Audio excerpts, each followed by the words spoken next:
Hello everyone, welcome back to my YouTube channel Padhai analyse. This is Pooja and आज हम discuss करेंगे child centred and progressive education के कुछ important question को जो कि प्रीवियस ईयर में आ चुके हैं। तो ये सेशन बहुत इंपॉर्टेंट होने वाला है। तो अगर आपको सेशन पसंद आए तो वीडियो को लाइक कर दीजिएगा, चैनल सब्सक्राइब कर लीजिए और नोटिफिकेशन बेल को दबा दीजिएगा ताकि हमारे आने वाली वीडियो की नोटिफिकेशन आपको तुरंत मिल सके।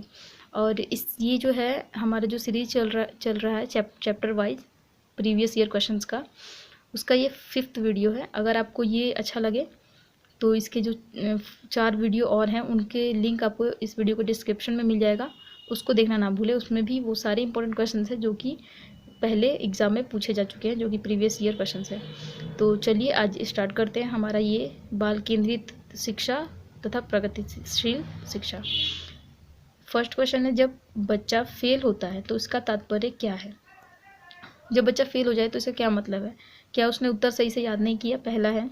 दूसरा है, बच्चे को प्राइवेट ट्यूशन लेनी चाहिए थी, उसको ट्यूशन नहीं लिया बच्चे ने इसलिए वो फेल हो गया, या व्यवस्था फेल हो गई, जो सिस्टम है वो फेल हो गया। फोर्थ है, बच्चा पढ़ाई के लिए योग्य नहीं है। तो हमें बताना है कि इसमें से सही आंसर कौन सा है। तो आप ये 10 क्वेश्चन हैं जो कि सारे इंपॉर्टेंट है। तो आप देखिएगा कि आपके कितने सही होते हैं और कमेंट बॉक्स में कमेंट कीजिएगा कि कितने में से 10 में से आपके कितने सही हुए। तो इसका आंसर होगा ऑप्शन नंबर 3rd।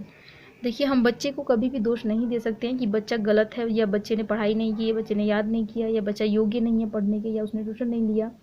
अगर बच्चा फेल होता है तो इसका मतलब हमारा सिस्टम गलत है, हमारा जो है व्यवस्था है वो फेल हुई है, हमारे पढ़ाने का तरीका गलत है। मतलब टीचर के पढ़ाने का तरीका गलत हो सकता है, लेकिन बच्चा कभी भी गलत नहीं हो सकता। हम कभी भी बच्चे का नेगेटिव पॉइंट को आंसर में मार्क नहीं करेंगे, ठीक है। क्वेश्चन नंबर 2 है, निम्नलिखित में से कौन सी प्रगतिशील शिक्षा की विशेषता है। अब प्रगतिशील शिक्षा की विशेषता हमें बतानी है। पहला है, केवल प्रस्तावित पाठ्य पुस्तकों पर आधारित अनुदेश। सिर्फ पाठ्य पुस्तक यानी कि जो कि बुक्स जो हमारी छपी हुई है क्लासेस की, उसके आधार पर सिर्फ बच्चों को पढ़ाया जाना चाहिए। क्या ये प्रगतिशील शिक्षा है, प्रोग्रेसिव एजुकेशन है। सेकेंड है, परीक्षाओं में अच्छे अंक लाना। अगर बच्चा अच्छा अंक ला रहा है तो ये प्रगतिशील शिक्षा है। थर्ड है, बार बार परीक्षाएं ली जाएंगी तो वो प्रगतिशील प्रोग्रेसिव एजुकेशन हो जाएगा। फोर्थ है, समय सारणी और बैठने की व्यवस्था में लचीलापन। पॉजिटिव पॉइंट क्या है? फोर्थ, समय सारणी और बैठने की व्यवस्था में लचीलापन होना चाहिए ताकि अच्छे से पढ़ाई हो सके, बच्चे के अनुसार हम उसको पढ़ा सके। यही है प्रगतिशील शिक्षा। क्वेश्चन नंबर 3 है, विज्ञान एवं कला प्रदर्शनियाँ, संगीत एवं नृत्य प्रस्तुतियाँ तथा विद्यालय पत्रिका निकालना डैश के लिए है, किस चीज़ के लिए। अब जो विज्ञान कलाएं प्रदर्शनियाँ होती हैं हमारे स्कूल में, और संगीत होता है, नृत्य वगैरह होता है, जो मैगजीन छपती हैं जो विद्यालय स्कूल का, तो ये किस लिए होता है? विद्यालय का नाम रोशन करने के लिए होता है, कि अभिभावकों को संतुष्ट करने के लिए होता है, या फिर शिक्षार्थियों को सृजनात्मक मार्ग उपलब्ध कराने के लिए होता है, या फिर विभिन्न व्यवसाय के लिए विद्यार्थियों को प्रशिक्षित करने के लिए होता है। तो इसका आंसर क्या सही होगा? विद्यालय का नाम रोशन करने के लिए तो नहीं एक्टिविटीज़ कराई जाती है, ना ही हमारे पेरेंट्स को खुश करने के लिए कराई जाती है। ये क्यों कराई जाती है? ताकि बच्चा जो है वो क्रिएटिव बन सके, तब इसीलिए उनको बच्चे को हैंड्स ऑन हैंड एक्सपीरियंस दिया जाता है, बच्चे को करके सीखने का मौका दिया जाता है कि बच्चा करके सीखेगा तो क्रिएटिव होगा, इसलिए। तो इसका आंसर होगा ऑप्शन नंबर 3rd, शिक्षार्थियों को सृजनात्मक मार्ग उपलब्ध कराना। क्वेश्चन नंबर 4 है, बाल केंद्रित शिक्षा के लिए निम्नलिखित में से कौन सा कारक आधार है। बाल केंद्रित शिक्षा किस आधार पर है, कौन सा कारक, किस कारक के आधार पर है? पहला है व्यक्तिगत अंतर, दूसरा है बाल अधिकार, तीसरा है बच्चों को निःशुल्क और अनिवार्य शिक्षा का अधिकार अधिनियम 2009, चौथा है सभी बच्चे सभी संदर्भ में समान हैं। तो क्या बच्चे सभी संदर्भ में समान होते हैं? ऐसा नहीं है, सभी बच्चे अलग अलग होते हैं, हर किसी की सीखने की क्षमता अलग होती है, सोचने का लेवल अलग होता है, सब कुछ अलग होता है। तो और व्यक्तिगत अंतर नहीं होगा, बाल अधिकार नहीं है। ये क्या है? ये है बच्चों को निःशुल्क, ये 2009 अधिनियम शिक्षा का अधिकार अधिनियम इसीलिए आया था ताकि बच्चों को निःशुल्क और अनिवार्य शिक्षा दी जा सके, जो कि बाल केंद्रित शिक्षा पर आधारित है। तो इसका आंसर होगा, 4th का आंसर जो होगा वो 3rd होगा। क्वेश्चन नंबर 5 देखते हैं, बाल केंद्रित शिक्षा का समर्थन निम्नलिखित में से किस विचारक द्वारा किया गया। अब कौन से विचारक ने बाल केंद्रित शिक्षा का समर्थन किया है? फर्स्ट है BF स्किनर ने, सेकंड है जॉन डूवी ने, थर्ड है एरिक एरिक्सन ने, फोर्थ है चार्ल्स डार्विन ने। तो इसका आंसर होगा 2nd नंबर, जॉन डूवी ने जो है बाल केंद्रित शिक्षा का समर्थन किया था। क्वेश्चन नंबर 6 है, निःशुल्क एवं अनिवार्य शिक्षा अधिकार अधिनियम 2009 में अनिवार्य शब्द का क्या मतलब है, क्या अर्थ है? क्या इसका अर्थ है कि दंडात्मक कार्य से बचने के लिए अपने बच्चों को विद्यालय भेजने के लिए अभिभावकों पर अनिवार्य रूप से जोर डाला जाए। सेकंड है, अनिवार्य शिक्षा सतत परीक्षण के माध्यम से प्रदान की जाए। थर्ड है, केंद्र सरकार दाखिले उपस्थिति और प्रारंभिक शिक्षा की पूर्णता को सुनिश्चित करे। और लास्ट है, उचित सरकारी दाखिले उपस्थिति और प्रारंभिक शिक्षा की पूर्णता को सुनिश्चित करें। तो इसका ऑप्शन नंबर जो है 4 सही होगा, उचित सरकारी दाखिले उपस्थिति और प्रारंभिक शिक्षा की पूर्णता को सुनिश्चित करना। अनिवार्य और निःशुल्क शिक्षा का जो अर्थ है, अनिवार्य का शब्द का मतलब यही होगा कि बच्चे जो है, सभी बच्चे जो है सरकारी स्कूल में जिनका दाखिला होना चाहिए, जो पढ़ नहीं रहे हैं वो पढ़ने चाहिए और उनको प्रारंभिक शिक्षा तो जरूर से जरूर लेनी चाहिए। क्वेश्चन नंबर 7 है, प्रगतिशील शिक्षा निम्नलिखित में से किस कथन से संबंधित है? शिक्षक सूचना और प्राधिकार के प्रवर्तक होते हैं। सेकंड है, ज्ञान प्रत्यक्ष अनुभव और सहयोग से उत्पन्न होता है। थर्ड है, अधिगम तथ्यों के एकत्रितकरण और कौशल में प्रवीणता के साथ सीधे मार्ग पर चलता है।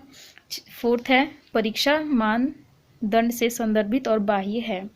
तो इसका आंसर जो होगा वो होगा सेकंड नंबर, ज्ञान प्रत्यक्ष अनुभव और सहयोग से उत्पन्न होता है। बच्चे जो है अगर करके सीखेंगे, अगर उन्हें एक्टिविटीज में शामिल किया जाएगा, एक्टिव रहेंगे वो, तो वो प्रत्यक्ष अनुभव करेंगे और प्रत्यक्ष अनुभव करेंगे तो वो उसी को प्रगतिशील शिक्षा कहते हैं। प्रगतिशील शिक्षा का मतलब यही है। इसी तरीके से प्रगतिशील शिक्षा हो सकती है अगर बच्चा जो है खुद से करके सीखेगा, खुद से पार्टिसिपेट करेगा किसी भी एक्टिविटीज़ में। तो इसका आंसर होगा 7th का सेकंड। क्वेश्चन नंबर 8 का देखते हैं, अधिगम निर्योग्यता वाले बच्चों की प्रगति का परीक्षण करने के लिए निम्नलिखित में से कौन सी पद्धति सबसे उपयुक्त है? तो बताना है। फर्स्ट है व्यक्ति अध्ययन, सेकंड है घटनाविद अभिलेख वास्तविक रिकॉर्ड, या थर्ड है व्यवहार रेटिंग स्केल, या फोर्थ है संरक्षित व्यवहार परक अवलोकन। तो इसमें होगा, इसका आंसर होगा व्यवहार रेटिंग स्केल से हम बच्चे की जो है बच्चे का परीक्षण कर सकते हैं, व्यवहार रेटिंग स्केल से, स्केल। क्वेश्चन नंबर 9 है, बच्चों को शाब्दिक या गैर शाब्दिक दंड देने का परिणाम होता है क्या? पहला है बच्चे की छवि की सुरक्षा, दूसरा है उनके अंकों में सुधार, तीसरा है उनके स्वयं के प्रति अवधारणा का नष्ट करना, और चौथा है उन्हें कार्य करने के लिए प्रेरित करना। तो अगर बच्चों को हम दंड देंगे तो क्या होगा? बच्चे की छवि अच्छी होगी? बिल्कुल नहीं होगी। उनके अंक में सुधार आएगा? बिल्कुल नहीं आएगा। उन्हें कार्य करने के लिए प्रेरित करेंगे? बिल्कुल नहीं करेंगे। और बच्चे को दंड देंगे तो वो कार्य करने के लिए प्रेरित नहीं होगा, वो डर से भले कर दे लेकिन वो अंदर से आंतरिक प्रेरणा उसको नहीं मिलेगी। तो थर्ड नंबर आंसर सही होगा, उनके स्वयं के प्रति अवधारणा को नष्ट करना। अगर बच्चों को दंड दिया जाएगा तो उनके स्वयं के प्रति जो उनकी अवधारणा है, जो उनका जो कहते हैं ना, जो मतलब खुद के लिए जो उनकी जो सोच है वो नष्ट होगी कि हम नहीं कर सकते, हमसे नहीं हो सकता, इस तरीके की नेगेटिव पॉइंट आएगा बच्चे में। तो इसीलिए दंड देना एक सही तरीका बिल्कुल भी नहीं है। इसका आंसर होगा थर्ड। क्वेश्चन नंबर 10 देख लेते हैं। अगर आपको सेशन पसंद आ रहा हो तो वीडियो को लाइक कर दीजिएगा, चैनल को सब्सक्राइब कर लीजिए और नोटिफिकेशन बेल को दबाना ना भूलें ताकि हमारे आने वाली नई वीडियो की नोटिफिकेशन आपको मिल सके और सीटेट की तैयारी घर बैठे करने के लिए हमारे चैनल से जुड़े रहें। तो चलिए लास्ट क्वेश्चन देख लेते हैं। एक शिक्षार्थी केंद्रित कक्ष में अध्यापिका करेगी। अगर शिक्षार्थी केंद्रित यानी कि चाइल्ड सेंटर्ड एजुकेशन में जो शिक्षक है वो क्या करेगा? पहला है अधिगम को सुगम बनाने के लिए बच्चों को एक दूसरे के साथ अंकों के लिए मुकाबला करने के लिए कहेगा। मतलब पढ़ाई को अच्छा, अधिगम को सुगम बनाने के लिए क्या करेगा कि बच्चों को कहेगा कि तुम सभी अपने जो मार्क्स आए हैं एग्ज़ाम में उसके आधार पर मुकाबला करो। या दूसरा, वह अपने विद्यार्थियों से जिस प्रकार की अपेक्षा करती है उसे प्रदर्शित करना और बच्चों को वैसा करने के लिए दिशा निर्देश देना। और थर्ड है इस प्रकार की पद्धतियों का नियोजन करना जिसमें शिक्षार्थी अपने स्वयं के अधिगम के लिए पहल करने में प्रोत्साहित हो। और लास्ट है मुख्य तथ्यों की व्याख्या करने के लिए व्याख्यान पद्धति का प्रयोग करना और बाद में शिक्षार्थियों का उसकी सहजता से सजगता के लिए आकलन करना। तो हमेशा पॉजिटिव चीज़ देखेंगे हम। पॉजिटिव चीज़ में सिर्फ थर्ड में है कि ऐसी पद्धति का आयोजन किया जाएगा जिससे कि बच्चे खुद से करके सीखे। जहाँ भी बच्चा एक्टिव है वो आंसर सही होगा। अगर क्वेश्चन में ना, नहीं, नॉट नहीं लिखा है तो ठीक है। अगर बच्चा जहाँ पर एक्टिव है वही आंसर 99% है कि सही होगा। तो ये थर्ड में जो है, थर्ड जो लिखा हुआ है ऑप्शन, इसमें बच्चा एक्टिव है। बच्चे को ऐसी पद्धति का आयोजन किया जाए जिससे कि बच्चा स्वयं करने के लिए प्रेरित हो। तो स्वयं अगर अधिगम के लिए बच्चा प्रेरित होगा तो बस वो एक्टिव है, और एक्टिव है तो यही आंसर होगा। यही चाइल्ड सेंटर्ड एजुकेशन में ऐसा ही होता है। तो क्वेश्चन नंबर जो 10th है उसका ऑप्शन नंबर थर्ड सही होगा।